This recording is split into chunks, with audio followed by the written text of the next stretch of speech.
ह्याला माझं नाव आठवा ते मी तुम्हाला भारतातील वेगवेगळ्या राज्याने वेगवेगळे त्यांचे राजधान्याबद्दल सांगणार आहे.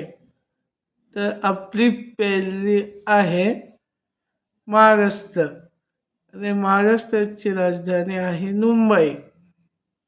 तर दुसरं आहे छत्तीसगड. तर त्याची राजधानी आहे रायपूर. तर तिसरं आहे मध्य प्रदेश आणि त्याची राजधानी आहे भोपाळ. आणि चौथा आहे मध्य प्रदेश आणि त्याची आहे अमरावती. आणि तिसरा आहे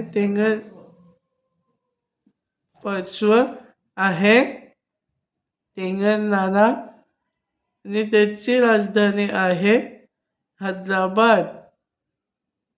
तर अशी आज आपण 5 राज्यांनी 5 त्याची राजधान्या बघितली. तर पुढच्या व्हिडिओमध्ये लवकरच भेटू आणि पुढच्या राज्याची राजधानी आपण बघू. त्यापर्यंत माझ्या चॅनलला लाईक करा, शेअर करा आणि सबस्क्राईब करायला विसरू नका. बाय.